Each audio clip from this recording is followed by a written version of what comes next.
अस्सलामुअलैकुम, good morning, सुबह बखैर everybody, welcome. खबरें तो बहुत बड़ी आ रही हैं, लेकिन सबसे पहले प्लीज एक छोटी सी बात कर लें और उसके बाद ऑब्वियसली हम जरा ज्यादा डिटेल में बात करेंगे। बहुत बड़ी हो जाए एक्चुअली। अरशद नदीम को कल किसने देखा पेरिस में? देखिए, हम लोग इंतजार में थे कि कब हमारी पाकिस्तानी रिप्रेजेंटेशन, ऑल्दो इससे पहले भी हुई है, लेकिन इनसे तो बड़ी उम्मीदें हैं and we can expect something from him. तो कल हमने इनको देखा और अपनी पहली ही जेवलिन थ्रो में ही qualified He qualified to the finals और इनकी थ्रो का डिस्टेंस था 86.59 मीटर्स और ओवरऑल इस ग्रुप ऑफ पीपल में ये चौथे नंबर पर आए हैं, तो इंशाल्लाह मेडल की उम्मीदें बहुत रोशन हैं।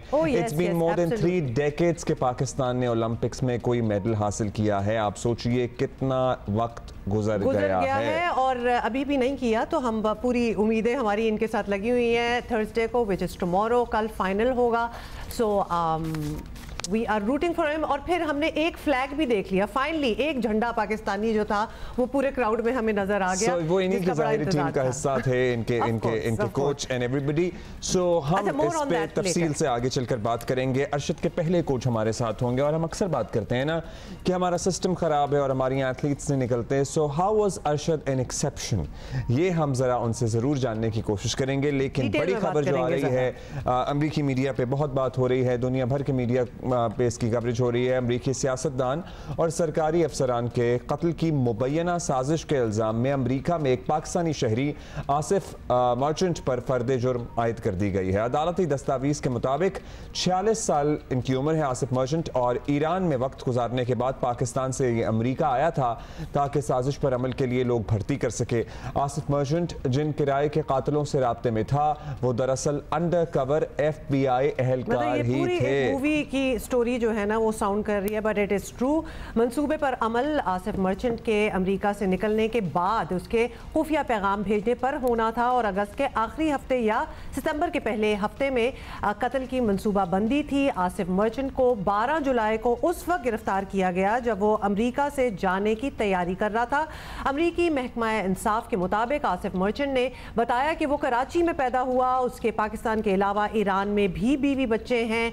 वो कई बार ईरान, शाम और इराक जा चुका है और उसके मंसूबे के 3 हिस्से थे। हदफ के घर से USB ड्राइव्स भी चोरी करना, एहतजाज की मंसूबाबंदी और किसी सियासतदान और या सरकारी एहलकार को कत्ल करना भी था। अमरीकी मीडिया रिपोर्ट्स में FBI के हवाले से कहा गया है कि मुबैना साजिश का हदफ डोनाल्ड ट्रंप और अमरीकी हुकूमत के मौजूदा और साबिक एहलकार थे। इस मामले पर व्हाइट हाउस की जानिब से मौक़िफ़ भी अब सामने आ गया है। तर्जुमान व्हाइट हाउस ने वजाहत की है कि आसिफ मर्चेंट का ट्रंप पर कातिलाना हमले से कोई ताल्लुक नहीं है। इससे पहले जो ट्रंप पर हमला हुआ है जिसमें उनका कान जख्मी हुआ था, उस हमले की बात हो रही है कि इसका उनसे कोई लेना देना नहीं है। उधर अमेरिका में आसिफ मर्चेंट की गिरफ्तारी पर तर्जुमान दफ्तर खारजा मुमताज़ जहरा बलोच ने कहा कि मीडिया रिपोर्ट्स देखी हैं, अमरीकी हुक्काम के साथ राब्ते में हैं, मज़ीद तफसीलात का इंतज़ार कर रहे हैं। अमरीकी ओहदेदारों ने कहा है कि मामले की तहकीकात जारी हैं। बाज़ाब्ता रद्द-ए-अमल देने से पहले आसिफ मर्चेंट के माजी से मुताल्लिक मालूमात की तौसीक़ चाहते हैं। हमारे नुमाइंदा खुसूसी एजाज सैयद हमारे साथ मौजूद हैं। एजाज, और क्या तफसीलात शेयर की गई हैं? मीडिया रिपोर्ट्स तो चले आ ही रही हैं, ऑफिशियली कोई पाकिस्तानी हुक्काम से राब्ता किया गया है? क्या इस पे ऑलरेडी कोई सर्वेलेंस थी? क्या इनके बारे में ऑलरेडी पता था? ये बड़े मशकूक पाकिस्तानी हैं। अगर इनका प्रोफाइल आप देखें तो इन्होंने ईरान के साथ सीरिया का ट्रैवल भी किया हुआ है। और जब आप कॉन्फ्लिक्ट हिट एरिया में ट्रैवल करते हैं तो आमतौर पर US एम्बेसी जो है वो आपके ऊपर एक एडमिनिस्ट्रेटिव चेक लगाती है, यानी कि आपको वीजा मिलना इतना आसान नहीं होता। लेकिन इनको यहाँ से अमेरिका के लिए वीजा मिला। इनका जो CV है वो भी हमने हासिल किया है और CV में बताते हैं ये कराची में माजी में मुख्तलिफ बैंकों से वाबस्ता रहे हैं और अभी भी एक प्रोमिनेंट जो बैंक है उसमें मैनेजर के ओहदे के तौर पे इन्होंने अपना तारफ लिखा हुआ है। और इन्होंने ये भी लिखा हुआ है कि ये एसेट्स एंड लायबिलिटीज को देखते हैं 1850 मिलियन रुपए की लगभग की एसेट्स और लायबिलिटीज को देखते हैं। साथ ही साथ अगर आप देखें तो इन्होंने कोरंगी में इंडस्ट्रियल एरिया में अपना जो तारीफी पता है वो लिखा हुआ है। ये जो सीवी हमने हासिल किया है, तो कराची से इनका ताल्लुक है, कराची में ही इनकी फैमिली है और कराची का इंडस्ट्रियल एरिया जो है वो वहां पर ये बता रहे हैं कि ये रहते हैं। तो इसके बारे में हम मजीद मालूमात भी इकट्ठी करें, लेकिन अमरीकी हुकाम जो पाकिस्तान में यूएस एम्बेसी है वो पाकिस्तान हुकाम से भी राब्ते में है, लेकिन असल में ये जो राब्ते हैं वो इंटेलिजेंस टू इंटेलिजेंस लेवल के हो रहे हैं, जिनके बारे में जो वजारत खारजा है और वजारत दाखिला उसको बाद में बताया जा रहा है। जी alright, so this is still a developing story. शुक्रिया, बहुत शुक्रिया। अच्छा एजाज हमारे साथ। एजाज ये बताइएगा, इनकी प्रोफाइल जो आपने हासिल की है, ये अभी भी एम्प्लॉयड इन्होंने अपने आप को बताया? क्योंकि यू आर राइट, जब आप इस तरह की कॉन्फ्लिक्ट हिट एरियाज में विजिट करते हैं तो आपको अमेरिका का वीज़ा हासिल करना बहुत मुश्किल हो जाता है।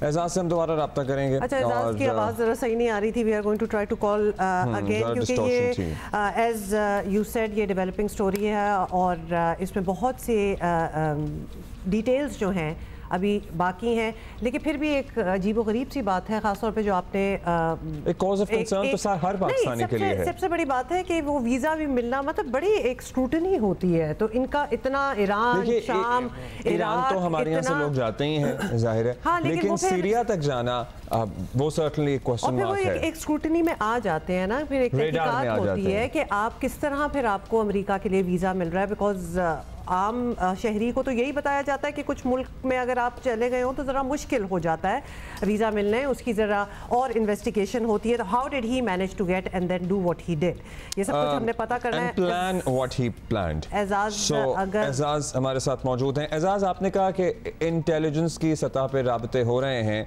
ज़रा हमें दोबारा से अपडेट कीजिए कि इनकी जो सीवी आपने हासिल की है उसमें एग्जैक्टली क्या दर्ज है, इनके घर वालों की क्या मालूमात हासिल हो सकी हैं, इनके वालिदैन, इनके बहन भाई, इनके बीवी बच्चे, किसी का किसी से, पुलिस का किसी से राब्ता हुआ है? और क्या एक और चीज़, क्या ये वहाँ रहते भी थे अमेरिका में या फिर आते जाते रहते थे और परमानेंट रिहाइश फिर भी उनकी पाकिस्तान में, या पहली दफ़ा गए थे? देखिए, जो अब तक का दस्तयाब कार्ड है उसके मुताबिक ये अमेरिका में गए हैं और मोस्ट लाइकली ये पहली दफा ही गए हैं। इन्होंने 12 जुलाई को वापस आना था पाकिस्तान और 12 जुलाई के महीने में, जुलाई के वक्त में इन्होंने वापस आना था, लेकिन 12 जुलाई को इनको गिरफ्तार कर लिया गया। इनकी जो फैमिली है वो कराची में बेस है, अलबत्ता ये ईरान का क्वार्टर से सफर करते रहे हैं और ये ईरान के साथ जो कॉन्फ्लिक्ट हिट है वहां पे एरिया जो यमन है वहां पर भी ये ट्रैवल कर चुके हैं। ज्यादातर जो इनके फैमिली और दोस्त अहबाब है वो कराची में है और जिस तरह से मैंने आपको बताया कि ये प्रोफेशनल एक बैंकर है और अगर इनका जो सोशल मीडिया प्रोफाइल है वो भी देखा जाए तो ज्यादातर बैंकिंग सर्कल के लोग जो है वो इनसे राब्ते में है। अच्छा, अब इनको ट्रेस कैसे किया गया? वो भी बड़ी इंटरेस्टिंग कहानी है कि जिस हिटमैन से इन्होंने राब्ता किया वो FBI का अंडरकवर एहलकार था। इसकी और कोई डिटेल सामने आ सकी? वो एक एहलकार नहीं था, ये न्यूयॉर्क में थे और न्यूयॉर्क में इन्होंने बताया ये जाता है कि लोकल जो कम्युनिटी है अमेरिकन, उन अमेरिकन कम्युनिटी के लोगों से जिनका जो पस मंजर है वो क्रिमिनल बैकग्राउंड इन्होंने कलेक्ट किया और इन्होंने किसी एक आदमी से बात किया कि वो हाथ का इशारा बनाकर इन्होंने बताया गुफ्तगू के बाद या एंगेजमेंट के बाद कि वो किसी हाई प्रोफाइल पॉलिटिशियन या हाई प्रोफाइल ऑफिशियल को कत्ल करना चाहते हैं। फिर ना सिर्फ ये कि बल्कि इन्होंने जो दूसरी मुलाकातें की हैं उनमें से एक और साथ भी बीच में शामिल होते हैं और 2 अफराद जब इन्हें मिलते हैं तो ये उनको जो रिकॉर्ड आ रहा है सामने उसके मुताबिक ये यानी कि अमेरिकी हुकूमती जो जराए हैं जो पाकिस्तान को भी कम्युनिकेट कर रहे हैं वो बता रहे हैं कि इन्होंने $5,000 जो है वो एडवांस भी दिए हैं। तो $5,000 एडवांस देके इन्होंने अपनी बुकिंग की है और उन्हें कहा है कि वो जब पाकिस्तान में वापस जाएंगे तो वो कोड गुफ्तगू करेंगे उनसे सोशल। बहुत शुक्रिया आपकी जो अब तक आपने हमसे डिटेल्स शेयर की हैं। लेकिन ऑब्वियसली बहुत सी खबरें हैं जो अभी सामने जिनमें जरा क्लैरिटी अभी और आ जाए और पाकिस्तानी हुक्काम का भी एग्जैक्ट मौक़िफ़ आ जाए तो फिर इस पे मजीद बात करेंगे इंशाअल्लाह। फिर स्पेक्युलेटिव हो जाती है।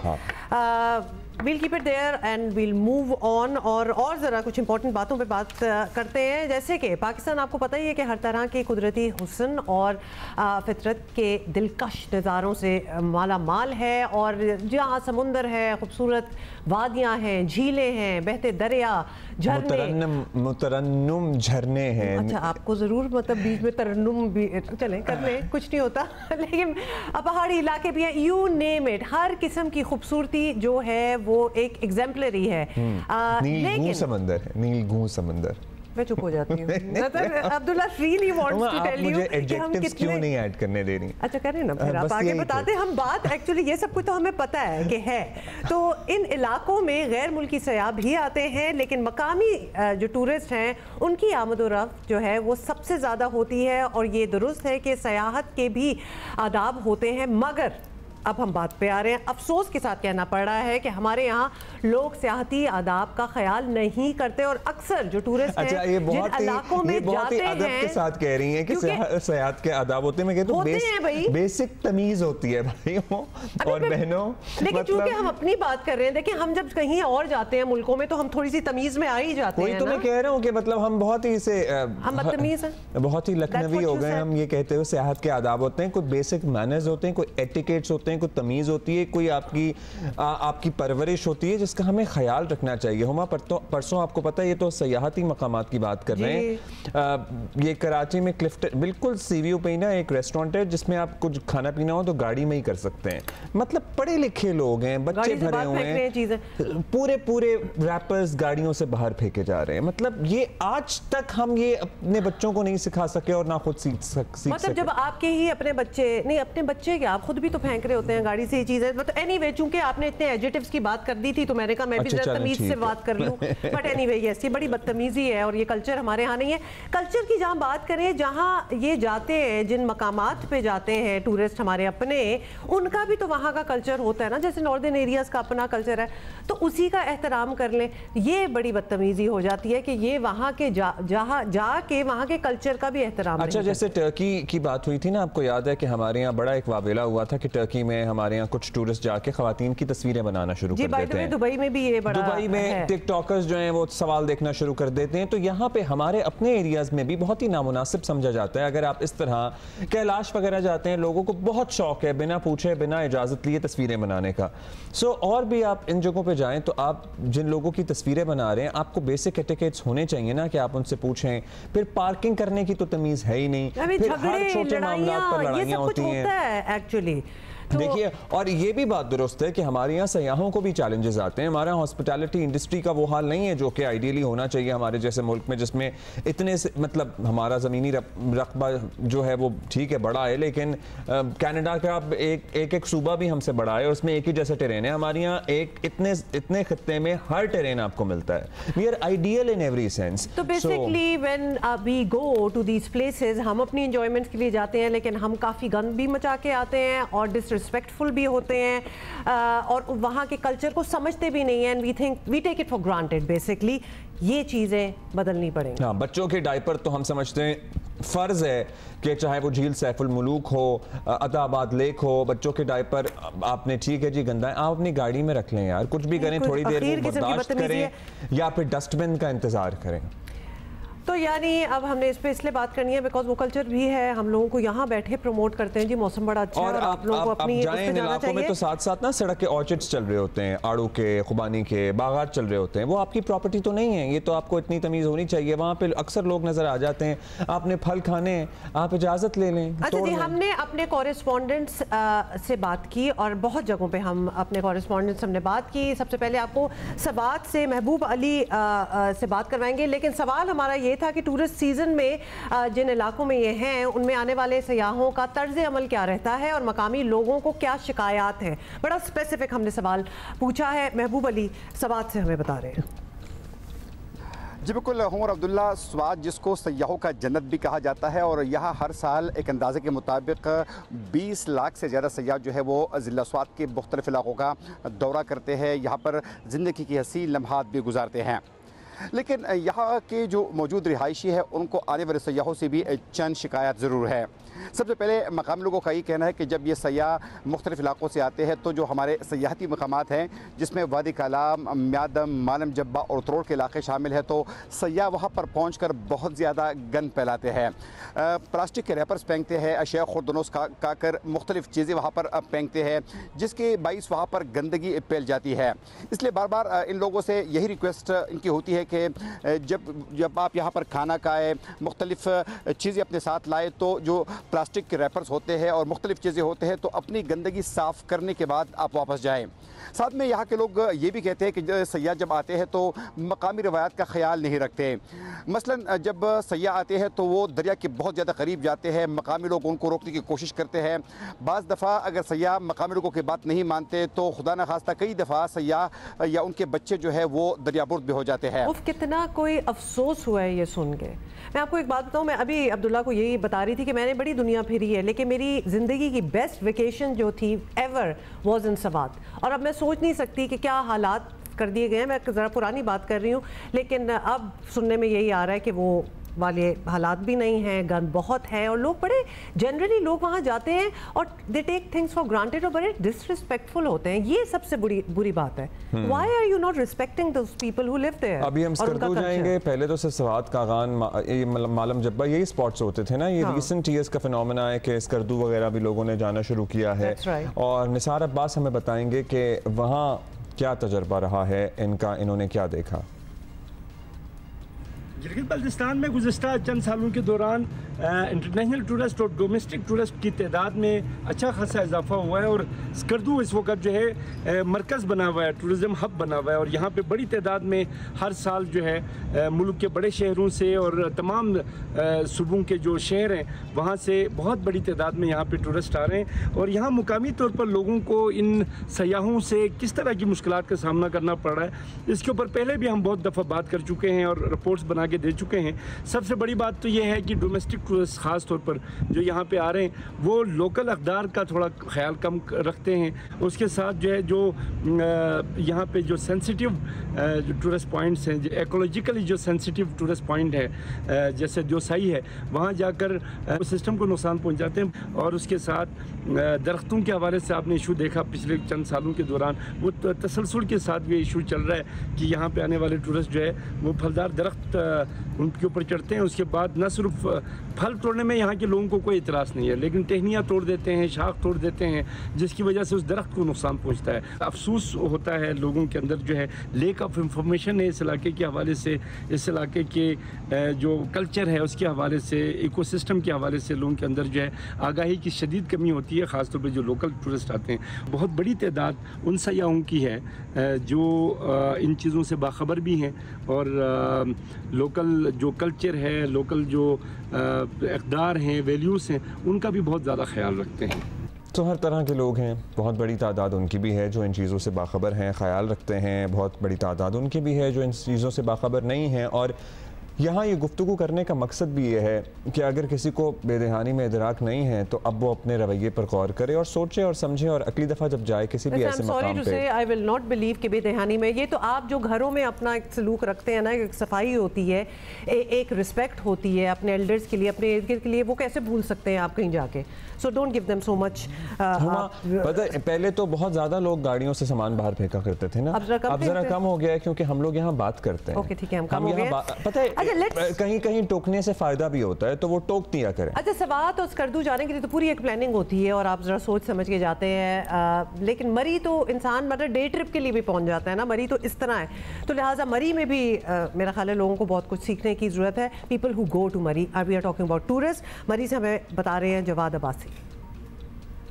जी देखें, मलका कोसार मरी वफाकी दारुल-हुकूमत इस्लामाबाद से 1 घंटे की मसाफत पर एक खूबसूरत वादी, एक खूबसूरत शहर मौजूद है, जिसको रोज़ाना हज़ारों की तादाद में पाकिस्तान के तूलो अर्से से विज़िट करने के लिए मलका कोसार मरी पहुँचते हैं। दीवाना वार इसके ऊपर टूट पड़ते हैं। यही वजह है कि इस वक्त माल रोड खचाखच सयाहों से आज भी भरा पड़ा है। यहाँ अगर मैं गर्माई सीज़न के हवाले से बात करूँ तो ईद उल फित्र से लेकर आज तक मलका कोसार मरी में सयाहों की एक बहुत बड़ी तादाद जो है वो रोज़ाना की बुनियाद के ऊपर जो है विज़िट करती है और इस हसीन वादी के और दिलफरेब मौसम से खूब लुत्फ़अंदोज़ भी होती है। लेकिन जब सयाह यहाँ पे पहुँचते हैं तो उनको बहुत सारे मसाइल का भी सामना करना पड़ता है, जिसमें सैर फरिश जो सबसे बड़ा मसला है कि जब सयाह मरी में पहुँचते तो यहाँ पे मरी में पार्किंग अवेलेबल नहीं है। दूसरा सबसे बड़ा अहम मसला जो मरी में देखने को आया है कि यहाँ पे जो पब्लिक वाशरूम्स हैं वो बिल्कुल भी नहीं है और यहाँ पे माल रोड पे जो हर टाइम जो 24/7 यहाँ पे सयाह होते हैं और यहाँ पे पब्लिक वाशरूम ना होना उनके लिए एक बहुत बड़ा जो है वो मसले का बायस बना हुआ। और एक यहाँ पे जो सरकारी तौर पर जो टॉयलेट्स बने हुए हैं उनकी जो हालत ज़ाहिर है वो इतनी अबतर है कि वहाँ पर जाना भी सयाह जो है महाल समझते हैं। दूसरी जानिब अगर मैं यहाँ पे बताऊँ तो जब यहाँ पे कुछ ऐसे ओबाश नौजवान भी आते हैं, बहुत अच्छी फैमिलीज़ भी आती हैं, लेकिन कुछ ऐसे ओबाश नौजवान आते हैं जो पूरे मलका कोसार मरी इस खित्ते के जो रवायात हैं उनको पस पुश डाल के यहाँ के माहौल को ख़राब करते हैं। और आपने देखा कि मरी में जब भी कहीं लड़ाई होती है तो वो मीडिया और सोशल मीडिया की ज़िनत बन जाता है। उसके पीछे बहुत बड़ी जो वजह है वो यही है कि जब ये ओबाश नौजवान मलका कोसार आते हैं तो यहाँ पर आके हुल्लड़बाजी करते हैं। यहाँ पर जो फैमिलीज़ होती हैं, जो यहाँ पर ख़वातीन होती हैं, उनके साथ छेड़खानी करते हैं, जिसकी वजह से यहाँ की जो मकामी आबादी है वो उनको रोकने की कोशिश करती है और वो उसके ऊपर जो है वो उनके दरमियान जो है वो लड़ाई शुरू हो जाती है और बाद में मामला इस कदर तूल पकड़ जाता है कि फिर लोग जो है वो मरी को तनकीद का निशाना बनाते हैं। वैसे जब मैं मरी को देखती हूँ इतना रश अब तो ऑफ कोर्स हो गया है, अब लेकिन देयर वाज अ टाइम जब इतना रश नहीं होता। मरी में जो दुकानें हैं बेहंगम सी हर जगह दुकानें हैं, हर जगह से होटल हैं, उनका कोई पैटर्न नहीं है, किसी ने किस रंग का बोर्ड लगाया हुआ है, किसी ने किस रंग का बोर्ड लगाया हुआ है। तो है जरा थोड़ी सी खूबसूरती बड़ा ही खूबसूरती मुतासिर होती है। लेकिन ये मरी में जो बाय द वे दुकानें हैं ना वो बड़ी अच्छी कपड़े की मार्केट है वहाँ। So if you have not been there you are missing out, क्या वहाँ क्लॉथ मिलता है, तो ये भी बड़ी चीज़ है, आपको नहीं पता था ना। और मरी में ज़ाहिर है ऐसा भी कुछ रिपोर्ट होता रहा है माजी में कि कुछ दुकानदारों की तरफ से सयाहों पर तशद्दुद किया गया है। सभी को कुछ सीखने की ज़रूरत है, लेकिन सयाहों को सर्टनली ज़रा और जगहों पे भी जाएंगे। We will take you to Chitral, Hunza और वहाँ से भी बात करेंगे अपने कॉरेस्पॉन्डेंट से। लेकिन अच्छा जी, बड़ा ही अफसोस होता है, लेकिन खैबर पख्तूनख्वा हुकूमत में दवाओं की ख़रीदारी का बड़ा स्कैंडल सामने आया है। अद्वियात और दीगर मेडिकल अशिया असल कीमत से कई गुना ज़्यादा कीमत पर ख़रीद कर कौमी ख़जाने को अरबों रुपए का नुकसान पहुँचाया गया है ना। इस किस्म की जब बातें आती हैं ना, इस महंगाई में और इतने इशूज़ हैं तो दुख होता है। खरीदारी का एक कॉन्ट्रैक्ट निगरान दौर में हुआ, लेकिन महकमा सेहत के मौजूदा हुक्काम भी इसमें किरदार अदा कर रहे हैं। ये घपला है, करप्शन है या बद इंतज़ामी की इंतहा, जो भी है खैबर पख्तूनख्वा हुकूमत को इसका जवाब देना पड़ेगा। सूबाई हुकूमत की फैक्ट फाइंडिंग कमेटी ने इस मामले को गलत खरीदारी और बद इंतज़ामी करार दिया। वज़ीर आला अली अमीन गंडापुर स्कैंडल की तहकीकात का हुक्म दे चुके हैं। एक मेडिकल आइटम 20 ग्राम की जो थी वो 20G की पुरानी कीमत 56 रुपये थी, लेकिन महकमा सेहत ने उसे 145 रुपये में खरीदा। यानी एक आइटम पर 88 रुपीज़ 88 रुपये इजाफी अदा किए गए, जिससे कौमी ख़जाने को 6,40,000 रुपये का टीका लगा। एक और मेडिकल सप्लाई की पुरानी कीमत थी 3 रुपये 85 पैसे, उसे 770 रुपये में खरीदा गया। ये बात ना क्रिमिनल और उससे इस सौदे से कौमी खजाने पर 80 करोड़ रुपए की इज्जत पड़ी, 80 करोड़ रुपए की। इसी तरह दीगर आइटम्स में भी कई गुना ज्यादा कीमत अदा की गई और मजमूई तौर पर कलेक्टिवली अगर देखा जाए मजमूई तौर पे तो कोई 3 अरब रुपए का नुकसान पहुंचा है कौमी खजाने को। 3 अरब। और यहाँ हम ये सोच रहे होते हैं, हम सॉरी कि कहाँ से ऑस्टेरिटी मेजर्स किए जाएं, कहाँ से पैसे बचाए जाएं, कहाँ से लेके कहाँ डाला जाए। मतलब यही चीज़ें अगर होती रहीं तो जितना भी हम ट्राई करेंगे हालात बेहतर नहीं होने। सीनियर सहाफ़ी अरशद अजीज़ मलिक हमारे साथ मौजूद हैं। मलिक साहब शुक्रिया, मुख्तसरन ये समझा दीजिए कि ये स्कैंडल कब अनर्थ हुआ, कितना पैसा आवाम का मजमूई तौर पर इसमें गर्क हुआ है, कौन कौन इसमें मुलव्विस रहा है? जी बहुत शुक्रिया। ये स्कैंडल जो है खैबर पख्तूनख्वा में अद्वियात और तिब्बी सामान की ख़रीदारी के हवाले से एक बड़ा मेगा स्कैम है। महकमा सेहत जो है खैबर पख्तूनख्वा का वो यहाँ पे खैबर पख्तूनख्वा के अंदर जब अद्वियात की ख़रीदारी करता है तो वो पूरे सूबे के लिए एक रेट फ़िक्स करता है। तो बेसिकली ये काम होता है महकमा सेहत का कि वो किसी भी मेडिसिन जो कि सरकार ख़रीदेगी उसके लिए एक रेट फिक्स करता है। उसके साथ साथ एक कंपनी भी जो जिस कंपनी को वो सिलेक्ट करता है उसी कंपनी से सूबे के तमाम अस्पताल जो हैं या जितने भी इदारे हैं हमारे वो वहीं से ख़रीदारी करते हैं। 2022-23 में जब महकमा सेहत ने अद्वियात की ख़रीदारी के लिए जो रेट फिक्स किए और कंपनियों से जो एग्रीमेंट किया उसमें 5 अरब के करीब अद्वियात जो थी वो ख़रीदनी थी। इस मरतबा 2023-24 के अंदर चूँकि ये हर साल रिवाइज़ करते हैं तो चूँकि थोड़ा बहुत रिवाइज़ होता है उसके अंदर, लेकिन इस मरतबा जो इन्होंने रिवाइज़ किया तो जो 5 अरब की अद्वियात थी वो 50 अरब तक पहुँच गई। जी हाँ, 50 अरब। तो आप ये कह सकते हैं कि तकरीबन 45 अरब रुपए का इजाफी बोझ सूबे पे डाला गया है। और ये अब जितनी भी अद्वियात सूबे में ख़रीदी जाएंगी सरकारी इदारों के अंदर वो तमाम इस रेट के मुताबिक और इन कंपनियों से ख़रीदी जाएंगी। तो ये बेसिकली एक पूरा एक स्कैम है जी। अच्छा, बहुत से सवाल हैं यहाँ। ऑब्वियसली एक बुनियादी सवाल तो यही बनता है कि सरकारी ख़जाने को तो ज़रब लगी, ये तो हम बता ही रहे हैं, लेकिन इसमें बेनिफिशरी कौन था? ये मामला समझना चाहते हैं कि मिसमैनेजमेंट का है या करप्शन का है? ये मैं ये कह सकता हूँ कि देखें, एक तो महकमा सेहत के जो लोग हैं वो इसके अंदर मुलविस हैं, इसमें तो कोई दो राय नहीं है। साथ साथ जो यहाँ पे KPPRA है, जो कैपरा जिसे हम कहते हैं, जो इनके साथ मशावरत के साथ ये रेट फिक्स करते हैं, तो ये 2 इदारे इस वक्त महसूस हो रहा है कि ये 2 इदारे तो इसके अंदर मुलविस हैं। और यकीनन इसमें ये इतलात भी हैं कि चूँकि इतना ज़्यादा इसके रेट बढ़ाए गए हैं, बाज़ आइटम्स हैं 3 रुपये से उनका रेट जो है वो आपने 700 रुपया कर दिया। तो ऐसी मिसाल कभी माजी में नहीं मिलती। तो महसूस ये हो रहा है कि इसके अंदर किक बैक्स लिए गए हैं, कमीशन लिया गया है और बाकायदा तौर पर इसमें चूँकि लोग मुलविस हैं तो इन्होंने बंदर बांट की है। यकीनन इसमें कोई दो राय नहीं है। 3.5 रुपये 750 रुपये में अगर चीज़ ख़रीदी जाए जो हो 3.5 की, वो मिसमैनेजमेंट तो नहीं हो सकती, करप्शन ही है। अब ये बताइएगा मलिक साहब, खैबर पख्तूनख्वा में जो इंक्वायरी हो रही है ये किसके ख़िलाफ़ की जा रही है? सूबे में से तो सूबे में अरसा दराज से एक ही जमात परसर इक़्तिदार है, क्या किसी एक्शन की तवक्को रखी जाए? देखें, ये तो हमने माजी में भी देखा कि पाकिस्तान के अंदर जब भी कोई मेगा स्कैम आता है चंद दिन वो मीडिया पे होता है, उसके बाद खामोशी छा जाती है। यहाँ पे बाज़ औक़ात मैच फिक्स कर दिया जाता है तो मामलात रफ़ा दफ़ा हो जाते हैं। ये चूँकि मामला शुरू हुआ था निगरान दौर में और फिर चूँकि ये 2023-24 का था तो 24 में जो इलेक्शन हुए तो यहाँ पे हुकूमत तहरीक इंसाफ की आ गई।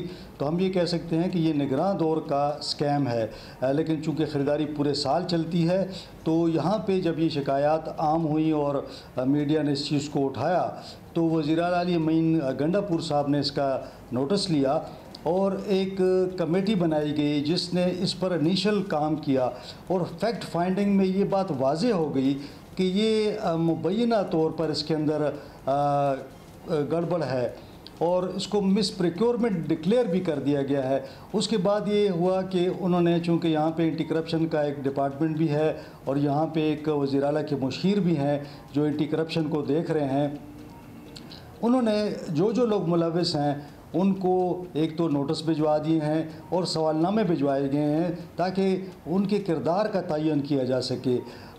जो ही ये लोग इनकी रिपोर्ट्स आएंगी तो ये जो आला सतही इंक्वायरी कमेटी बनाई गई है ये इनको फिर इसके बाद बुलाएगी।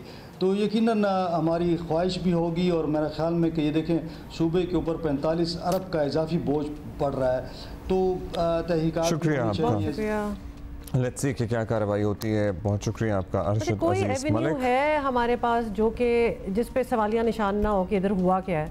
बड़ा ही अफसोस होता है जब ऐसी बातें होती हैं। इन एनी केस ओके हमने आपको कुछ मिली नगमे भी सुनाने हैं because we are in the month of शुरू में ऑगस्ट, सुनाएंगे।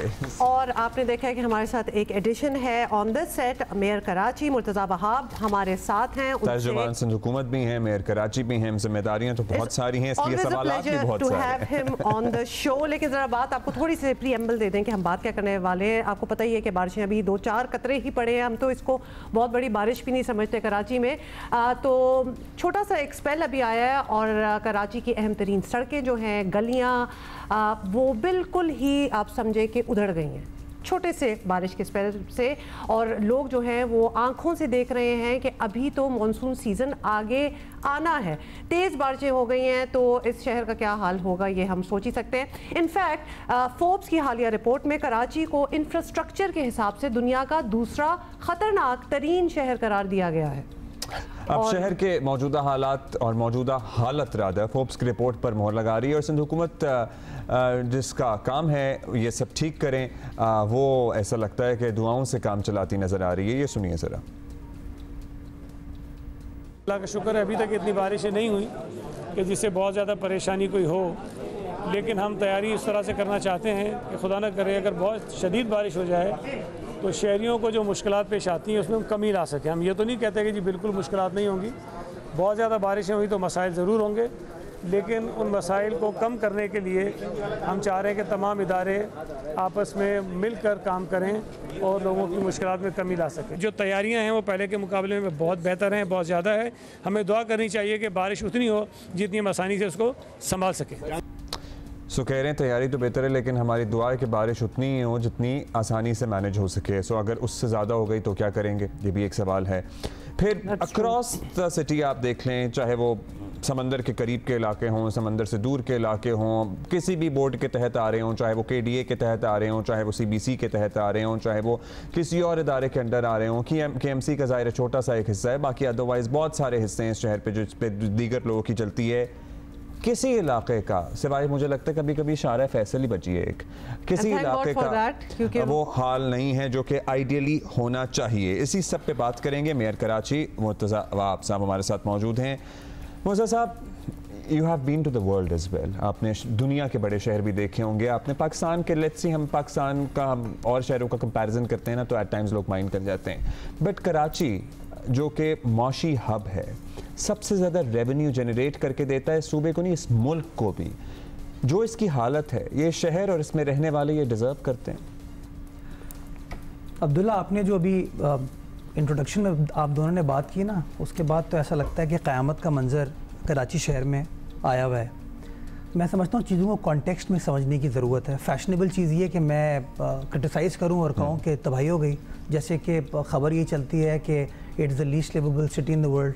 अभी 2 दिन पहले एक और असेसमेंट आया, इंटरनेशनल आया कि Karachi is the least expensive city in the world, लेकिन वो आपको उस तरीके से हाईलाइट होता हुआ नज़र नहीं आता। तो एक तो मेरा गिला जनरली ये है being the mayor of Karachi कि आई थिंक इस शहर को अंडरमाइन करने में सब लगे रहते हैं। जो शहर की अच्छी चीज़ें हैं वो हम बताते नहीं हैं, जो शहर के अंदर खामियां हैं उनको सब के सब हाईलाइट करते हैं। मैं आपको कॉन्टेक्स्ट दूंगा 2007 का। 2007 में जब दुनिया का सबसे ज़बरदस्त मेयर कराची का मेयर था, उस साल जब बारिश हुई और तकरीबन कोई 130 मिलीमीटर बारिश हुई थी, ये शहर हफ्तों तक बंद हो गया था और तकरीबन 200 से ऊपर लोगों की अमवात हुई थी। ये रिपोर्टेड है। अब 2007 का गालिबन 25 जुलाई डेट है उसकी। हम उस वक्त कराची में ही थे, राइट? तो आप उसको अपने अखबार की क्लिपिंग भी दिखा सकते हैं। अब 2020 में हम आते हैं, आपको याद होगा 2020 में कराची शहर के अंदर गुलिस्तानी ज़फ़र सोसाइटी हो जो कि मेन शारा फैसल पे रेलवे की सोसाइटी है, वो डूब गई थी। नया नाज़माबाद जो कि डिस्ट्रिक्ट सेंट्रल में है वो डूब गया था। नागन चौरंगी डूब गई थी। कायद आज़म की जो बर्थ प्लेस है वज़ीर मेंशन, वो डूब गई थी। और ये सारे चैलेंजेस आपके सामने थे। अब की बार बारिश हुई 70 मिलीमीटर 75 मिलीमीटर बारिश हुई है कराची शहर के अंदर। ना नया नाज़माबाद जहाँ पे वो बारिश हुई वो चीज़ नहीं हुई, गुलिस्तानी ज़फ़र सोसाइटी वो चीज़ वहाँ पर नहीं हुई, वज़ीर मेंशन जो कायद आज़म की बर्थ प्लेस है वो चीज़ वहाँ पर नहीं हुई। सॉरी, यूसुफ गोट में आपको बताना भूल गया, जब बिलावल साहब फिर 2020 में तशरीफ़ लेकर गए थे वो डूब गया था, इट वॉज़ इनंडेटेड। मैं बारिशों में वहाँ पर गया, वो हाल नहीं हुआ। ये वो पॉजिटिव्स हैं जो कि आपकी इंतज़ामिया ने अचीव की।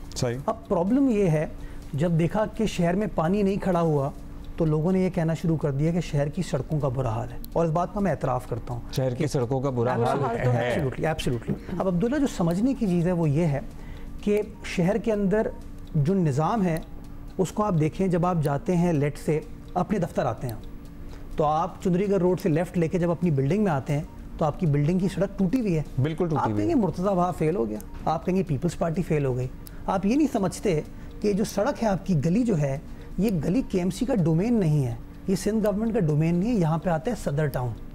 आप गुलशन इकबाल जाते हैं 13D, राइट, आप यूनिवर्सिटी रोड से या राशिद मनाज रोड से टर्न करते हैं towards let's say disco bakery, towards Abul Hasan Isphahani road या टूवर्ड्स गुलशन इकबाल 13D, सड़क टूटी हुई अंदर की।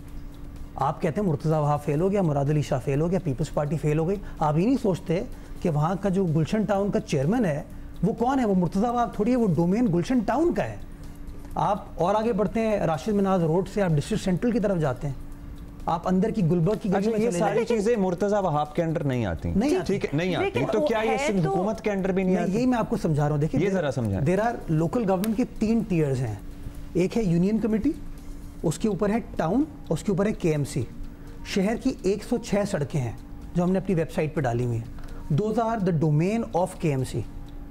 वो सड़कें आप मुझसे पूछें, आपको याद होगा बारिशें होती थी, चुंदरीगढ़ रोड पर पाँव रखने की जगह नहीं होती थी, आप डूब जाता था। तर्जुमान सिंध हुकूमत की हैसियत से बता दें, फिर ये सिंध हुकूमत की जिम्मेदारी नहीं आती, तो फिर कौन वाली वारिस है इन इलाकों? कराची में 25 टाउन्स हैं, जैसे मैंने आपको मिसाल दी ना। प्राइवेट लोग टाउन्स तो नहीं चला रहे ना? नहीं, वो भी सियासी जमातें हैं। अब मैंने आपको बताया गुलशन इकबाल का जो टाउन चेयरमैन है वो मेरा रफीक नहीं है, he is not my colleague, he is my opponent.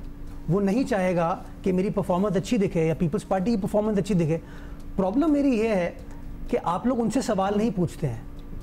अभी जिस जगह पे आप बैठे हुए हैं, this is the media hub of Pakistan, right? ये Wall Street of Pakistan, main street Chundrigarh road और अंदर की स्ट्रीट्स में। आप अंदर की स्ट्रीट्स का हाल देखें। आप जब अब दफ्तर आएंगे रोज सुबह कहेंगे यार मुर्तज़ा काम ही नहीं करता, बड़ी बड़ी बातें करता है। आपको ये पता होना चाहिए। आप इमेजिन कीजिए, आप तो वेल इन्फॉर्म्ड लोग हैं, आपको ये नहीं पता कि ये डोमेन जो है, देखिए लेकिन आप ये किस्सा हम कब से सुन रहे हैं वसीम आप एक जवाब दें to the people of Karachi जो इधर रह रहे हैं। अब जब उनके घर के आगे की सड़कें या फिर उनकी कम्यूट की सड़कें अगर टूटी होंगी इतनी सी बारिश में, they are not going to sit and find out कि जी ये कसूर किसका बनता है। सिंध हुकूमत ओवरऑल यहाँ है, सालों से है। ऑब्वियसली एक ही जगह इशारा जाएगा। मेयर साहब आप चलें, अभी होंगे, पहले भी थे, आपसे पहले भी जो मेयर्स आए हैं, हर किसी का ये रोना क्यों होता है कि जी हमारे डोमेन में नहीं आता, हमारे वसाइल ज्यादा नहीं है। कराची के लोग are not going to sit and see कि चलो इसको माफ कर देते हैं। मतलब रोज की बात थी, वो तो रोज यही कहते थे कि जी हमारा तो है ही नहीं। Again I am trying to explain the issue to you so that we can find a solution, right? Wasim Akhtar साहब कहते थे मेरे पल्ले कुछ है ही नहीं। मैं कभी ये नहीं कहता। शहर में बारिश होती है ना, तो मैं किसी चाय वाले पे किसी के साथ बैठ के चाय पीता हुआ पराठा खाता हुआ नजर नहीं आता हूँ। हमारा अमला काम कर रहा होता है ना। आज शहर में पानी अगर नहीं खड़ा हुआ तो नाले साफ हुए ना। वो नाले किसने साफ किए? वो नाले हमने साफ किए ना, हम खड़े, वी टेक ओनरशिप उसकी। कि अगर आप महमूदाबाद ड्रेन को देख लीजिए, ऑल द वे जो क्रिक क्लब की तरफ जा रही है, even in the area of phase 7 extension, KMC ने सफाई की है। वो आप गुज्जर नाले पे जाइए, आप औरंगी के नाले पे जाइए, ये काम हमने किया है। ठीक है, आपने किया। जो चैलेंज है उसको हम फेस करते हैं। मैं कभी ये नहीं कहूँगा मेरा इख्तियार नहीं है, लेकिन I am trying to explain the issue कि आप जब तक ये नहीं समझेंगे कि देखिए ये सड़क इसकी है और ये सड़क उसकी है, can you hold me accountable for, आप ये बताइएगा जी जी जी, can you hold me accountable for what is happening in Gulistan Jauhar? I will give an example. अभी बारिश हुई तो मुझे किसी मुखालिफ जमात के साथी ने एक वीडियो भेजी कि मेयर कराची फेल हो गया। उस आदमी को, अब वेल इन्फॉर्म्ड आदमी है, सियासी लीडर है, इलेक्टेड आदमी है, उसको ये नहीं पता कि जिस जगह की निशानदही वो कर रहे हैं वो कंटोनमेंट बोर्ड फैसल का एरिया है। एक ज़माने में अब्दुल्ला कराची के 13 अंडरपासेस हैं, वो डूब जाते थे बारिश में, राइट? वो नहीं डूबे ना, वो हमारा रिस्पॉन्सिबिलिटी, हमने काम किया। अब हम आहिस्ता आहिस्ता उन चीजों को आगे की तरफ जा रहे हैं। अच्छा मेयर साहब, we did not invite you to blame you for all the problems of Karachi. Let that be cleared. लेकिन जो problems हैं वो तो हैं। But we are here to at least discuss a possible solution for the problems of Karachi. अगर आपके कोई ideas है, something that you are working on, क्योंकि problems तो हैं, मतलब कि गटर के ढक्कन नहीं है, लोग अभी भी अंदर गिर रहे हैं, सड़कें टूट रही हैं, अभी बारिशों का वो हाल नहीं हुआ जो हम in the past देख चुके हैं, और हमें डर है कि वो बारिशें होने वाली हैं। There is a forecast. And also if there are too many cooks, they have spoiled the broth already. But if you have any ideas, if you are in communication with other जो सारे करते हैं, जो control करते हैं उन areas को, तो आप रखें सामने। और इतना डिले क्यों है for things to go forward? देखिए, एक तो ये है कि मैं उनके साथ कम्युनिकेट करता हूँ, तो एक्सप्लेन करता हूँ, जहाँ हमारी मदद दरकार है we are happy to do it. But थोड़ा सा मैं समझता हूँ सबने एक ईजी वे आउट निकाला हुआ है कि सॉफ्ट टारगेट है, आप इनको पकड़ लीजिए। तो इसलिए मैं आपको ये नहीं कह रहा था कि मैं डिफेंसिव हो गया और ब्लेम मेरे ऊपर आप डाल रहे हैं। I am trying to educate you कि जो लोग ओपिनियन मेकर हैं उनको तो कम से कम पता हो कि सारी रिस्पॉन्सिबिलिटी इस एक इदारे की नहीं है, इन इदारों की। हमने कल भी ये बात डिस्कस की थी और सुलेमान हमारे साथ थे लाइव, और it is a very small percentage जो केएमसी में आता है। लेकिन अब इसका हल क्या है? लोग ये भी कहते हैं कि ठीक है जी, मेयर कराची की जिम्मेदारी नहीं होगी, तो क्या वजीर आला सिंध सबको लेकर साथ बैठा के नहीं बात कर सकते? कोई एक्शन कमेटी बन सकती है, कोर्प्स कमांडर कराची को भी बिठा लें, जितने कंटोनमेंट्स हैं उनकी भी बात हो जाए। बहुत बड़ा शहर का परसेंटेज है जो कि कंटोनमेंट्स के अंदर आता है, आप भी बैठ जाएं, दीगर लोग भी बैठ जाएं, केडीए वाले बैठ जाएं, इससे वजीर आला इसको लीड कर लें और कोई हल निकाल लें, बिकॉज शहर की हालत तो नहीं है ना ठीक। दूरा देखें, the first step to finding a solution is to understand the problem, and understanding the problem means कि कराची के अंदर किसका क्या डोमेन है। पहली चीज़ हमें ये समझ आनी चाहिए। ठीक है, जब हमें वो चीज़ समझ आ गई, जिसका जो डोमेन है उस पर वो परफॉर्म करे, उस पर वो काम करे। जो मेरा एरिया उस पर मैं काम करूँगा, hold me accountable for that, pay me my taxes and hold me accountable. Internal गलियाँ जो हैं, जिन लोगों के टाउन्स की डोमेन में आते हैं, जिन अथॉरिटीज़ के डोमेन में आते हैं, होल्ड देम अकाउंटेबल। हमें प्रॉब्लम अनफॉर्चुनेटली ये हो गया, क्योंकि हम ब्लेम गेम ओरिएंटेड सियासत भी करते हैं, उसी के ऊपर मीडिया प्रोजेक्शन भी होती है, तो हम कभी उन इश्यूज़ को आइडेंटिफाई नहीं कर पाते। मैं आपसे गुजारिश करूँगा, आप बुलाइए उन टाउन्स के चेयरमैन को भी, उनसे पूछिए कि भाई बताइए कि प्रॉपर्टी टैक्स आप लेते हैं, एडवर्टाइजमेंट टैक्स आप लेते हैं, पार्किंग फ़ी आप लेते हैं, आपको OGT share government of Sindh से अलग मिलता है। ये बताइए तो सही कि कम से कम आप अपने गली मोहल्लों की सड़कों को ठीक करने के लिए क्या कर रहे हैं। और मुझसे आप पूछिए कि मुर्तज़ा वहाब साहब, 31 एजेंसी है ना जो टोटल मेरा ख्याल है 25 टाउन्स इन कराची। ठीक है, तो 25 टाउन है, 13 पीपल्स पार्टी के हैं, 9 जमात इस्लामी के हैं, 3 पीटीआई के। ठीक, अब ये सारे अंडर वन अम्ब्रेला काम कर सकते हैं या दुनिया के किसी शहर में ये होता है? मुंबई उठा लें, न्यूयॉर्क उठा लें, जो हमारे यहाँ निज़ाम है। नहीं, मैं समझता हूँ कि हर काउंसिल की अपनी ऑटोनॉमी होनी चाहिए। मिसाल के तौर पर अगर जमात इस्लामी कहीं से जीत के आई है, उनका पूरा इख्तियार होना चाहिए कि they should exercise there powers independently. Can they funds होते हैं उनके पास? एब्सोल्युटली, मैंने आपको बताया ना, ये तमाम चीज़ें मौजूद हैं। हमें लोगों को फंड्स के बाहर निकाल के अब आना होगा और कहना होगा कि यार हम बताइए, हमें प्रॉब्लम नहीं बतानी चाहिए, हम आपका किस किस तरीके से क्या क्या मसला हल करें। आप मुझसे डेवलपमेंट ओरिएंटेड सवालात कीजिए, मैं आपको बताऊंगा केएमसी के डोमेन में या गवर्नमेंट ऑफ सिंध के डोमेन में हम शहर के अंदर क्या कर रहे हैं। मैं सोच सकती हूँ जो व्यूअर हमें देख रहा है वो कितना कंफ्यूज होगा। ये बता दें मेयर साहब कि ये इतने डोमेन्स क्यों हैं? मतलब हम तो फिर ये तो हम कभी भी टू अपग्रेड द सिटी, ये वाली जंग तो हम कभी जीत ही नहीं सकेंगे, किसी डोमेन की किसी से बननी नहीं है। आप कह रहे हैं ना जिस तरह पॉलिटिक्स में होता है वो इस तरह चलता रहेगा तो लोग तो सफ़र करते रहेंगे। क्या ये नहीं हो सकता कि एक एजेंसी हो, एक डोमेन हो जो पूरे शहर को एटलीस्ट लीड करे? फाइन, उसको दे दें और हिस्सों को, लेकिन it should be held accountable by one, वरना तो ये चलता रहेगा। There has to be one captain of the city, इसमें कोई दूसरी राय नहीं। What's the problem there? इसकी सोल्यूशन, ये जो लिंकेज है वो ये है कि इसमें वफाकी इदारे हैं, प्रोविंशियल इदारे हैं और शहरी इदारे हैं, 3 टीयर्स हैं।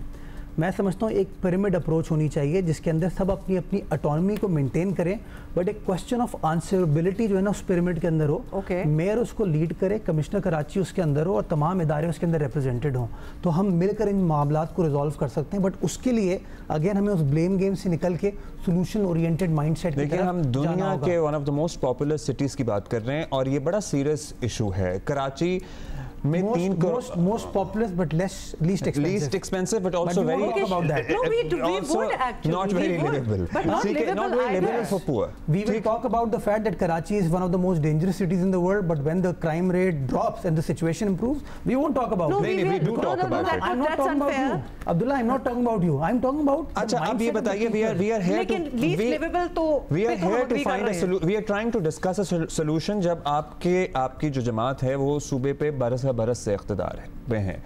अब ये बताइएगा, कोई एक्शन, एक इस सोल्यूशन को ढूंढने के लिए कोई इमरजेंसी समझना भी तो एक चीज़ होती है ना। जितनी हम लोगों को, शहरियों को इस शहर के तकलीफ होती है या इमरजेंसी सूरत हाल नज़र आती है, वो आप सब लोगों को नज़र आए तो आप लोग कोई कमेटी पहले बना लें, कोई एक्शन, कोई टास्क फोर्स हो कि यार हम सब इस पे काम करेंगे कि अब ये तमाम एजेंसियाँ, ये कंटोनमेंट बोर्ड 7 और so, ये सब किसी एक अम्ब्रेला के नीचे आए और इस शहर को हम सब मिलके बेहतर करें, बिकॉज ये सबका शहर है। इस और है ही क्यों, ये भी जरा बता दें। नहीं है तो देखिए, इसका भी it has to do with devolution. देखिए, एक माइंडसेट है कि एक सेंट्रल अथॉरिटी हो, एक माइंडसेट है कि नहीं डिवॉल्व्ड अथॉरिटी हो, तो आपको दोनों पॉइंट ऑफ व्यूज़ के प्रोपोनेंट्स मिलेंगे। बट बेसिक चीज़ ये कि टारगेट हमारा ये होना चाहिए कि डिलीवरेबिलिटी हो। मेरे साथ ये जो फॉर्मूला है, इट इज़ नॉट वर्किंग। हमें बताएं कि मास्टर प्लान किधर है। एक शहर का एक मास्टर प्लान होता है, where is that master plan? Cantonment boards हैं क्यों, इनका क्या काम है बीच में? मतलब ये सारे जवाब अब तक, क्योंकि ये अब लिटरली मुस्तफ़ा कमाल के टाइम से अगर हम स्टार्ट हों, हमें कुछ तो इम्प्रूवमेंट, कोई direction to a better way कुछ तो नज़र आ रहा होता है, लेकिन हम अभी तक उन्हीं दायरों में घूम रहे हैं। देख, कंटोनमेंट बोर्ड्स आज के नहीं है, 1910 में कंटोनमेंट्स एक्ट पास हुआ था, तब वो कंटोनमेंट बोर्ड्स क्रिएट हुए थे। ठीक है, तो तब वो वर्क करते होंगे, अब नहीं कर रहे। नहीं, but it's a federal statute. अब ये समझने की ज़रूरत है, I can not amend a federal statute, it has to be done by the prime minister of Pakistan.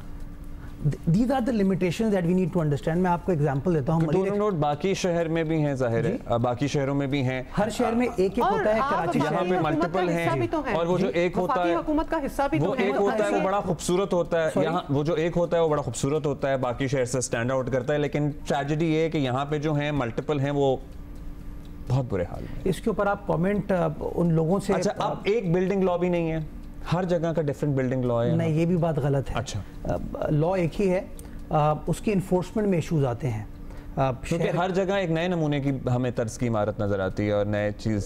जो बिल्डिंग कंट्रोल अथॉरिटी का कानून है वो एक है, सही है, उसकी enforcement becomes the challenge and it's an issue. But building control authority जो है वो मेरे अंडर है नहीं, या मैं उसको लुक आफ्टर नहीं कर रहा हूँ, that is a provincial subject और प्रोविंस उसको लुक आफ्टर करता है। अच्छा, अब बताएं, म्यूनिसिपल टैक्स ये भी अब स्टार्ट होना है या ये हो रहा था? मतलब इससे जो बैकलॉग है, जो चीज़ें नहीं हो रही, फंड्स के इशू, जो भी हमें हमेशा इस किस्म की चीज़ें भी पता चलती हैं, इससे क्लियर हो जाएगा। ये आपने देखें, दिस इज़ द सोल्यूशन। देखें, किसी भी शहर अगर आप जाते हैं ना, तो उस शहर की गवर्नमेंट को, शहर की हुकूमत को अपने आप को सस्टेन करने के लिए टैक्सेस लगाने का हक होता है। हमने वो टैक्स पुराना जो था, जो पहले से लगा हुआ था, उसका कलेक्शन के मेथड को चेंज किया। तो हमारे जो अपोजिशन के दोस्त थे, साथी थे, वो उसके मुखालिफ हो गए, वो अदालत में गए, स्टे ऑर्डर ले आए। 2 साल तक वो स्टे चलता रहा, इवेंचुअली हमने अदालत से जीत लिया वो केस, और अब हमने उसको इन्फोर्स कर दिया है। अगस्त के महीने से वो टैक्स लगना शुरू होगा। 200 यूनिट से कम लोगों को कंप्लीट एग्जाम्पशन है, कोई टैक्स नहीं लिया जाएगा। कितना बाकी लोगों को कितना टैक्स देना पड़ेगा? 20 रुपए से स्टार्ट होगा ये, और मैक्सिमम टैक्स जो है वो 400 रुपये होगा। यानी कि जो कमर्शियल इंडस्ट्रियल सार्फिन है, या वो लोग जो 2-2 हज़ार के मकान पे रहते हैं, वो 400। ये सिर्फ आपके जुरिस्डिक्शन वाले इलाके में आएगा या कंटोनमेंट बोर्ड वालों को भी? सिर्फ जो KMC का एरिया है उसके अंदर आएगा। Approximately we have 2.4 million consumer जिससे हम ये बिल कलेक्ट कर पाएंगे।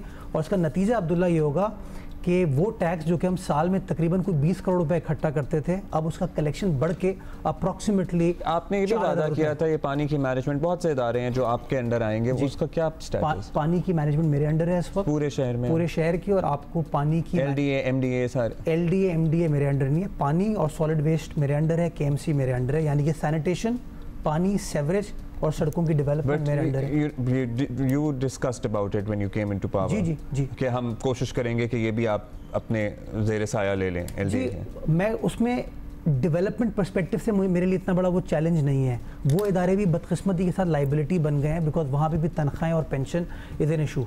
मेरे लिए जो सबसे इम्पॉर्टेंट चीज़ है वो मैंने आपको बताया कि जो म्यूनिसिपल टैक्स आपके पास आएगा, ये अप्रॉक्सीमेटली आपको 4 अरब रुपये की इनकम होगी। वो 4 अरब रुपये से आप अपनी ये सड़कों को ठीक कर पाएंगे, स्ट्रीट लाइट्स को, पार्क्स, प्लेग्राउंड्स को ठीक कर पाएंगे। 3 महीने इस चीज़ को आप चलने दीजिए। 3 महीने के बाद यू होल्ड मी अकाउंटेबल के मुर्तज़ा साहब बताइए कितने पैसे आपने इकट्ठा किए और पैसे कहाँ खर्च किए। फ्रैंकली ये बताएं, क्योंकि हम आपसे दोबारा बात कर रहे होंगे ना, तो हम दोबारा से ये पावर डिसोल्यूशन पे डिस्कस हो रहे होंगे। ये हम भी शो ये 8 साल से करते हैं, 20वीं दफ़ा यही डिस्कशन हो चुकी है। क्या अगली दफ़ा जब आप आएंगे तो हम क्या ये बात करेंगे, हाँ जी अब कोई एक अम्ब्रेला बन गई है, कोई एक अथॉरिटी है जिसको सीएम लीड कर रहे हैं या कोई भी एटसेट्रा लोग लीड कर रहे हैं और सब लोग एक कोऑर्डिनेटेड, देखिए coordinated effort is mandatory to resolve the issues of the city, because एक गली किसी और की है, दूसरी गली किसी और की है। Can I interject? जी प्लीज। ये ऐसा बदकिस्मत शहर है कि जब इस शहर को वज़ीर आला लीड करता है तो लोग कहते हैं देखो आपने लोकल गवर्नमेंट को अंडरमाइन कर दिया है। ये भी एक बदकिस्मती है कि पंजाब के अंदर, लाहौर के अंदर चीफ मिनिस्टर पंजाब ने लोकल काउंसिल्स नहीं बनाई हुई हैं, वहाँ मेयर नहीं है इस वक्त कहीं पे भी पंजाब में। चीफ मिनिस्टर साहिबा विद ग्रेट रिस्पेक्ट वो खुद चीज़ों को माइन्यूटली मैनेज कर रही हैं, लेकिन कोई चैनल ये नहीं कहेगा कि आपने लोकल गवर्नमेंट के निज़ाम को अंडरमाइन किया हुआ है। लेकिन कराची के अंदर जब वज़ीर आला सिंध किसी अंडरपास पे जाता है, किसी सड़क पर जाता है, तो आप कहते हैं ये काम वज़ीर आला का नहीं है। इस माइंड सेट को हमें चेंज करना पड़ेगा। वज़ीर आला तो हम पूरे एक सूबे का समझते हैं ना, सोल्यूशन बताइए ना कि वज़ीर आला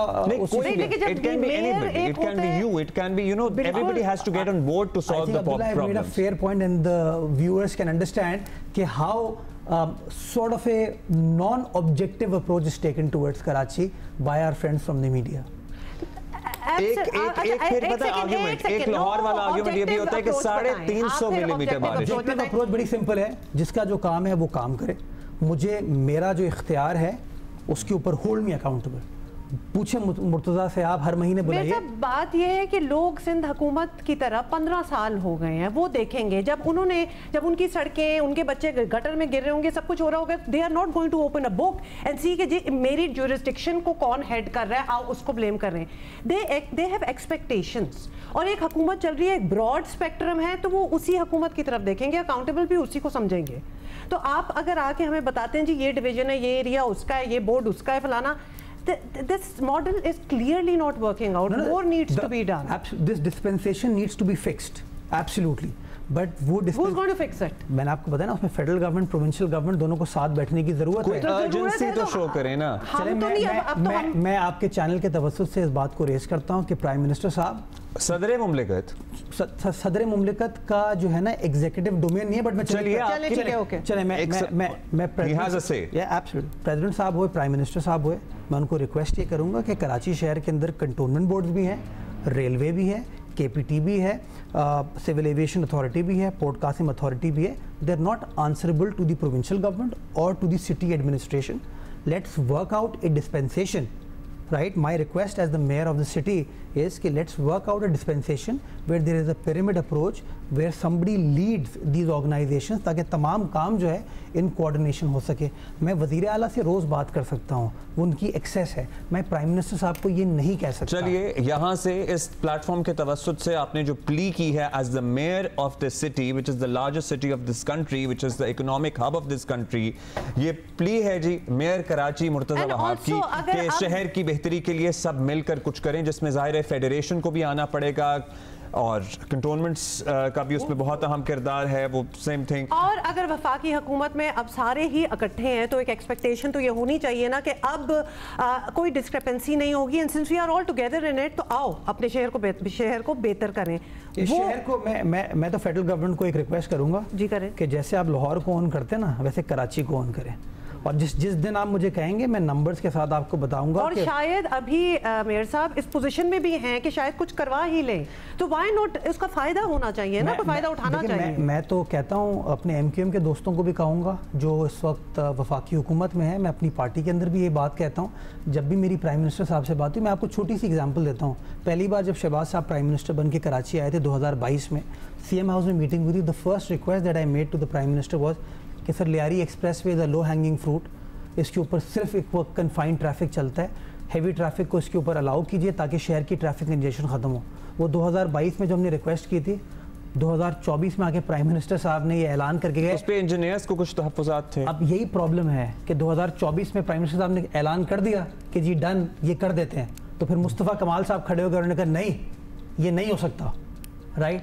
अब this is the problem. Malir expressway 14 अगस्त को खोल रही है पहला मलीर एक्सप्रेसवे का जो पहला हाफ है, जो कि कयूमाबाद से शाह फैसल कॉलोनी का है, वो 15 अक्टूबर तक कंप्लीट हो जाएगा। गवर्नमेंट फैसला करेगी कि उसको हम खोले ना खोले, और कंप्लीट मलीर एक्सप्रेसवे जो है टिल काठोर, ताकि पूरे शहर की एक कंजेशन खत्म हो जाए। 14 अगस्त 2025 it will be completed. All right, we are going to have to leave it there. Hold me accountable on that. And we will, because we will have you back on the show. Long discussion. Thank you so much. 3 days days later, you will see an ad for the first desalination plant for the city of Karachi, which is being brought in. पहली चीज़, which is very long due. और एक साल में hub से additional पानी की line जो हम लेके आ रहे हैं उसके ऊपर भी hold me accountable. We are noting all these things down. That is all the time we have. Thank you for being with us. Thank you for writing into us. जहाँ भी आपके मैसेजेस आ रहे हैं भैया, आप लोगों के फीडबैक का बेहद शुक्रिया. Of course, मेयर साहब, मतलब it's not every day that he comes on the show, लेकिन आज हमने काफ़ी बातें की, बहुत सी और भी करेंगे, आते रहेंगे वो. But in the mean time और बहुत सी बातें करनी है, जैसे कि आजकल हम देख रहे हैं ना ओलंपिक्स की कवरेज, और इतना मज़ा आता है. मतलब कितने हर स्पोर्ट में कोई ना कोई दुनिया के हर मुल्क से आ रहा है, जिन मुल्कों के हमने शायद नाम भी ना सुने हो. तो उसमें थोड़ा सा हमें दुख ज़रूर होता है कि जिन स्पोर्ट्स के हवाले से we are crazy about them, उनमें पाकिस्तान की टीमें क्यों नहीं है. जैसे कि फ़ुटबॉल की अगर बात कर लें, people in Pakistan love football. अब इसमें there are no doubts about it. We have men's team, we have women's team. हर कॉलेज, यूनिवर्सिटी, हर शहर में फुटबॉल खेली जा रही है, लेकिन अभी तक हम वहाँ नहीं पहुँचे कि हमारी टीम्स जो हैं वो इंटरनेशनली उस लेवल पे कम्पीट कर सकें. कौमी ख़वातीन फुटबॉल चैम्पियनशिप का माहौल बना हुआ है कहाँ? इस्लामाबाद में. और कितनी इसमें टीमें हैं, कितनी लड़कियां हैं. आप में से बहुत से लोगों के लिए नई चीज़ होगी कौमी ख़वातीन फुटबॉल चैम्पियनशिप. इसमें कराची सिटी FC की स्टार हैं जुल्फिया नज़ीर, वो हमारे साथ मौजूद हैं. उनसे ज़रा बात करते हैं. Zulfiya, thank you Zulfiya for all those who are not much aware about this league. बताइए ज़रा, इसमें मुल्क से कितनी टीमें हिस्सा ले रही हैं, ये कौन सा सीज़न है इस लीग का? ये वालेकुम सलाम, ये है नेशनल चैम्पियनशिप. ये साल में एक मरतबा होती है, बट पिछले 2-3 सालों से हो नहीं रही है. तो इसमें काफ़ी टीम्स थी इस बार. तो कराची में भी हमने नेशनल स्टेज में खेला. कराची में 8 से 10 टीमें थी. इस्लामाबाद, लाहौर, लाइक हर सिटी में तकरीबन 5 से 6 टीमें थी. और इस वक्त इस्लामाबाद में यहाँ पे 10 टीमें हैं. तो टीमें तो बहुत हैं, टैलेंट भी बहुत है, बट काफ़ी टाइम के बाद ये चैम्पियनशिप हो रही है. अच्छा, तो आपके कहने का मतलब है कि कराची सिटी FC जिसका आप हिस्सा हैं, पहले आप लोगों ने कराची की ही बहुत सी टीमों को हराया और फिर क्वालिफाई किया टू बी इन दिस. जबरदस्त. yes, exactly. अपने ही एक्सपीरियंस से आप हमें बताएं जुल्फिया कि आपका इंटरेस्ट इन फुटबॉल कैसे हुआ, और खासतौर पे क्योंकि जब हम सुनते हैं ना कि 10 और भी टीमें होंगी, which means so many other girls who are interested in this sport. It's very overwhelming. Karachi से itself 8-9 टीमें आपने कहे हैं. When I started playing football, मैं 11 साल की थी. मुझे तब से ही शौक पड़ा था. मैं कराची में ही खेलती थी. And then 2014 में मैंने लास्ट पाकिस्तान के लिए खेला था. एंड उसके बाद अगेन आपको पता है थोड़ा सा फेडरेशन में गैप आ गया था. हम बैन हुए थे for some years. But from last 3-4 years, I think federation is doing a great job. हम इंटरनेशनल काफ़ी टूर्नामेंट्स खेल रहे हैं. शौक हमेशा वहीं पर है, बट थोड़े से इश्यूज हो जाते हैं जिसकी वजह से थोड़ा गैप आ जाता है. अगर हम कंसिस्टेंट रहें तो हमने रिसेंटली इंटरनेशनल जो हमारे जितने भी मैचेस हुए थे उसमें बहुत अच्छा परफॉर्म किया था. हमारी रैंक बेहतर हुई थी जस्ट बिकॉज हम 1-2 साल के लिए कंसिस्टेंट थे. तो जितना हम कंसिस्टेंट रहेंगे इतना हम इम्प्रूव करेंगे. और हम जब आप जुल्फिया, जब आप कहती हैं जब हम कंसिस्टेंट रहेंगे, क्या वो चीज़ें हैं जो हमारी कंसिस्टेंसी में हॉल्ट लगा देती हैं? Is it just the federation because you just mentioned it, और is it the coaches, the right players? मतलब और क्या चीज़ें, क्या चीज़ें हिंडर कर रही हैं from our growth in football? I mean, I think सबका अपना रोल है. सारी चीज़ें मैटर करती है, राइट? चलो फेडरेशन वो सारा एक अलग इशू है, वो भी जो भी सारे प्रॉब्लम्स हो रही हैं. But the other side I think सबसे जो इम्पोर्टेंट चीज़ है वो है ब्रांड्स एंड स्पॉन्सर्स.